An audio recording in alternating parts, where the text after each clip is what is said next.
दशम श्रेणीर साहित्य बहीर प्रथम कविताटी एवं कविताटीर नाम हूँ भीमंक सिंहनाद रड़ी। यार लेखक होउचंती सारला दास, जी कि पंचदश शताब्दीर माटीर महाकवि सारला दास भावे परिचित।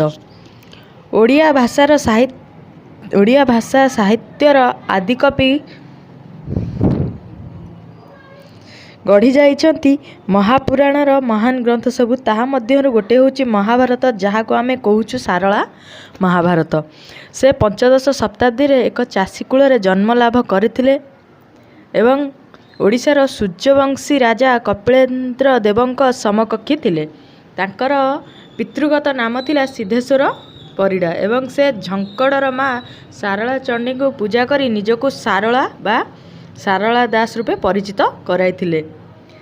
से हेउचती ओडिशार संस्कृति को साहित्य रूपे परिणति करी प्रस्फुट करथिले। से लिखिथिबा पुराण मान गुड़िक मध्यरु हेउची महाभारत, चंडीपुराण, विचित्र रामायण आदि से रचना करी यशस्वी लाभ करथिले। तो चलते आम पढ़ा जो पुराण आमर कविताटी होची भीमंक सिंहनाद रड़ी, जहाँकि आम महाभारत ग्रंथरु आसी अछि बा महाभारत रु आसी अछि। तो चलतु प्रथमे जानतु।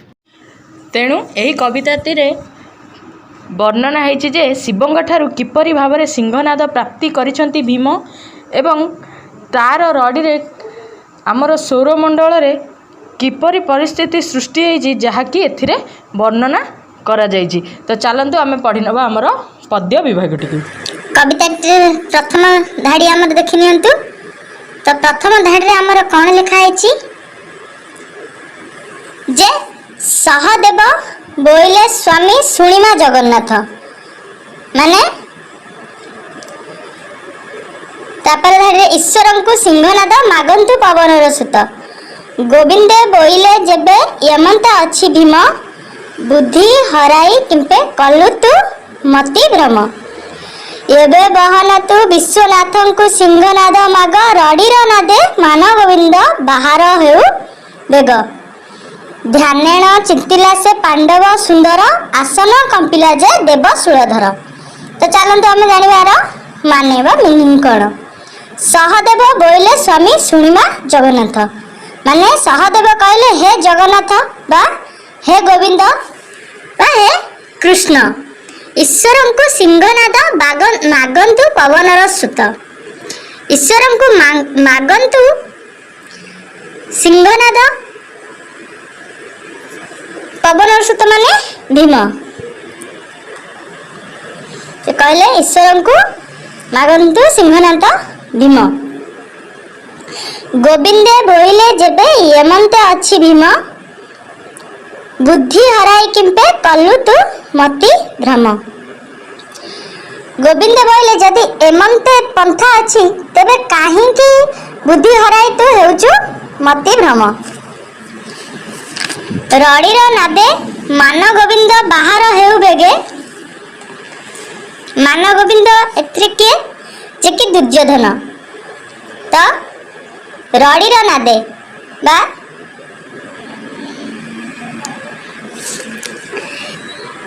एबे जाई बहन सिंहनाद माग, एबे जाई तो शिव को सिंहनाद माग, रड़ीर नादे मान गोविंद बाहर हेउ बेग। रड़ीर ना शब्द रे बा रड़ीर जो माने भयंकर शब्द रे मान गोविंद अर्थात दुर्योधन शीघ्र बाहर हो जातु। ध्यानेण चिंतिला से पांडव सुंदर, जेबे भीम ध्यान रे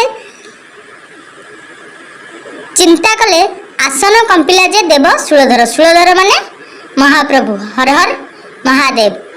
तो शिवंकर आसन कंपी उठिला। सेकेंड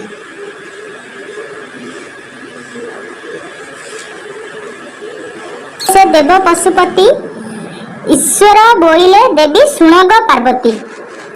जेतबेले कैलाशधिपति हर हर महादेव जानी पाइले जे ध्यान रे ତାଙ୍କୁ ଧ୍ୟାନ କରୁଛନ୍ତି ଭୀମ।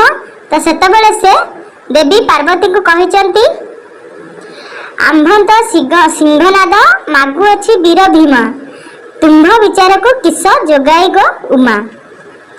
ଆମ୍ଭକୁ ସିଂହନାଦ ମାଗୁଅଛନ୍ତି ଭୀମା ମାନେ ଭୀମ, ତ ତୁମ୍ଭ ବିଚାରକୁ କ'ଣ ଆସୁଛି ଟିକେ କୁହ। ପାର୍ବତୀ ବୋଇଲେ, ଭୀମସେନ ଆମ୍ଭ ଉପକାରୀ। ପାର୍ବତୀ କହିଲେ, ଭୀମ ହେଉଛନ୍ତି ଆମ ଉପକାରୀ। ବେଳେ ବେଳେ ପାଣ୍ଡବ ଆମ୍ଭ କପିଳାସଙ୍କୁ କରିଥାନ୍ତି ଉଦ୍ଧାରୀ। କହେ ଉଦ୍ଧାରୀ ମାନେ ବେଳେ ବେଳେ ପାଣ୍ଡବ ମାନେ ମଧ୍ୟ ଆମ କପିଳାସକୁ ଉଦ୍ଧାର କରିଛନ୍ତି। ସତ୍ୟ ମନା ଅଛି ଦେବ ଯେ ତ୍ରିପୁରାରୀ। ସତ୍ୟ ମନରେ ଆପଣ ଭୀମଙ୍କୁ ବର ପ୍ରଦାନ କରିବାକୁ କହିଛନ୍ତି ବା ସତ୍ୟ କରିଛନ୍ତି। ପାର୍ବତୀ ବୋଇଲେ, ସିଂହନାଦ ଦିଅସି ବହନ, ପାଣ୍ଡବଙ୍କ ହେତୁ ତୁମ୍ଭେ ବର୍ତ୍ତି ଅଛ ତ୍ରିଲୋଚନ। ତ ସେ କହିଛନ୍ତି ପାଣ୍ଡବ ମାନଙ୍କ ପାଇଁ ହେ ପ୍ରଭୁ ତମେ ବଞ୍ଚି ଅଛ ବା ବର୍ତ୍ତି ଅଛ। ତ ତେଣୁ ତାଙ୍କୁ ନିଜର କରିଥିବା ବଚନକୁ ପୁରା କରି ତାଙ୍କୁ ସିଂହନାଦ ଦିଅ। ସଙ୍କଟ କାଳେ ତୁମ୍ଭନ୍ତ ଉଦ୍ଧାରନ୍ତି ପୁଣି, ଦିଆସି ସିଂହନାଦ ପ୍ରସନ୍ନ ବେଦଣେ। ତ ସଙ୍କଟ କାଳେ ସେ ତୁମକୁ ଉଦ୍ଧାରିଛନ୍ତି, ତ ତାଙ୍କୁ ମଧ୍ୟ ତମେ ଉଦ୍ଧାର କର ଏବଂ ସିଂହନାଦକୁ ତାଙ୍କୁ ଦିଅ। ଘନ ଘନ ଆସନ କମ୍ପଇ ସଦାନନ୍ଦ। ଯେତେବେଳେ ଭୀମ ଧ୍ୟାନ କରିଛନ୍ତି ତ ସେତେବେଳେ ସଦାନନ୍ଦ ମାନେ ଶିବଙ୍କ ଆସନ କମ୍ପି ଉଠିଛି। ଚିରି କୁଟିରୁ କାଢି ଦେଲେ ସେ ସିଂହନାଦ ବା ତାଙ୍କ ମୁଣିରୁ ସେ ସିଂହନାଦଟିକୁ କାଢିକି ଦେଲେ। ଈଶ୍ୱର ବୋଇଲେ, ତୁ ବହନ ହୋଇ ଯିବୁ, ତିନି ଘାଣ୍ଟି ମାତ୍ରକ ଶବଦ ଭୀମସେନକୁ ସହିବୁ। ସିଂହନାଦ ଆସନ୍ତେ ପ୍ରସର ପବନ, ଶବଦେ କମ୍ପୁଅଛି ମୃତ୍ୟୁଜୟ ଭୁବନ।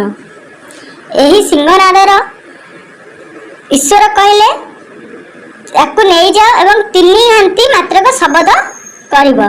ଏବଂ ସିଂହନାଦର ଆସନ୍ତେ ପ୍ରସର ପବନ, ବହୁତ ଜୋରେ ପବନ ଏବଂ କମ୍ପୁଅଛି ସବୁଆଡ଼େ ମୃତ୍ୟୁର ଭୁବନ ମାନେ ପୃଥିବୀଟା କମ୍ପୁଅଛି। କାଳାନାଳ ଜାଣି ବିକଶି ସିଂହରାଜ ଜ୍ୟୋତି, ଆଦ୍ୟ ତୁହିଁ ସତେ ଗୁଣ ତେଜ ପ୍ରକାଶ ବିକଶନ୍ତି। ଅନ୍ତରକ୍ଷୀ ଆସି ପ୍ରବେଶ ହୋଇଲା ବ୍ୟାସ ସରୋବର ତୀରେ। ଅନ୍ତରକ୍ଷୀ ମାନେ କିଏ? ଦୁର୍ଯ୍ୟୋଧନ ଯିଏକି ବ୍ୟାସ ସରୋବରରେ ପ୍ରବେଶ ହୋଇଲା। ପାଣ୍ଡବ ସୁନ୍ଦର ଭୀମ ଧାଇଲା ତାହା କରେ। ଏବଂ ତାପରେ ପାଣ୍ଡବ ସୁନ୍ଦର ଭୀମ ଯିଏକି ଧଇଲା ତାକୁ, କାହାକୁ? ଦୁର୍ଯ୍ୟୋଧନକୁ ଧଇଲା। ତ ବ୍ୟାସ ସରୋବରରେ ଭୀମ ଯେତେବେଳେ ଦୁର୍ଯ୍ୟୋଧନ ସିଂହନାଦର ରଡ଼ି ଶୁଣି ବାହାରି ଆସିଛନ୍ତି, ତ ତାପରେ ତାଙ୍କୁ ଭୀମ ଧରିଛନ୍ତି। ଆରେ ଆରେ ନିଶତ କିମ୍ପା ହଉ ମନ ଗୋବିନ୍ଦ, करे धरी पांडव ताहा चुंबिला सिंहनाद। मान गोविंद माने जे बहुत स्वाभिमानी के दुर्योधन को निशान किंपा धरी पांडव माने सिंहनाद को चुमी नेला। आक्रेषण सिंहनाद भीमसेन पांडव माने के भीम। आक्रेषण सिंहनाद भीमसेन गाढ़े कले वाद्य महीमंडले कंपिला प्रथम शब्द। जेतबेले प्रथम सिंहनाद को भीम माने सिंहनाद प्रथम रड़ी देइचंती तो तापरे महीमंडल माने आम पृथ्वीटा कंपी जाइछि। नलिनी पत्र रे जेने पड़न तेणे पानी पृथ्वी दल दलित कंपई मेदिनी। जेमती नलिनी पत्र माने पद्मपत्र मोरे पानी पड़िला बेले पृथ्वी दल दलित माने पृथ्वीटा हमर कंपी उठिछि। संचा छाड़ी करी जे बुलई मंदर मन गोविंद निद्रा भांजी उठी बसिला धातिकर।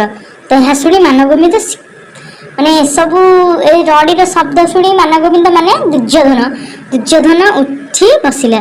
पुणी अरके रड़ी पुणी गोटे आ गोटे रड़ी देले के भीम दिला वीर भीम। छड़ लक्ष्य योजना आकाश कंपिला वीर चम। माने द्वितीय रड़ी रे आकाश रे जम मध्य माने आकाशटा भी मध्य हमर कंपी गला। पाताले अनंत नागर कंपी लोक फेरु नवदीप सपत सागर कंपिला टळमळ ହୋଇ ଲୋକ ମେରୁ ମାନେ ପୃଥିବୀଟା ସାରା ଆକାଶ ପାତାଳ ମର୍ତ୍ତ୍ୟ ସବୁ କିଛି କମ୍ପି ଉଠିଲା ଆଗ ଟଳମଳ ହୋଇଗଲା ସେ ଯେଉଁ ବାଦ୍ୟ ଆମର ସିଂହନାଦର ଦ୍ୱିତୀୟ ଶବଦରେ। ତ ସାଙ୍ଗମାନେ ତ ପିଲାମାନେ ଭିଡ଼ିଓଟି ବହୁତ ଲଙ୍ଗ ହୋଇଯାଉଛି। ତ ଆମର ଆଉ ଯେତିକି ପଦ୍ୟ ବିଭାଗ ରହିଲା ଆଉ ଗୋଟେ ଭିଡ଼ିଓରେ ଦେଖିବା। ତ ଆଜି ପାଇଁ ଏତିକି ରୁହନ୍ତୁ। ଯଦି ଆପଣମାନଙ୍କୁ ମୋର ଭିଡ଼ିଓଟି ଭଲ ଲାଗିବ ତେବେ ଗୋଟେ ଲାଇକ୍ ଆଉ ସବସ୍କ୍ରାଇବ୍ କରିନେବେ, ଯାହାଫଳରେ କି ମୋର ନୂଆ ନୂଆ ଭିଡ଼ିଓ ଆପଣମାନଙ୍କ ପାଖକୁ ପହଞ୍ଚି ପାରିବ। ତ ଗୋଟେ ଲାଇକ୍ କରିବାକୁ ଭୁଲିବେନି ଆଉ ମୋ ଚ୍ୟାନେଲଟିକୁ ସବସ୍କ୍ରାଇବ୍ କରିନେବେ।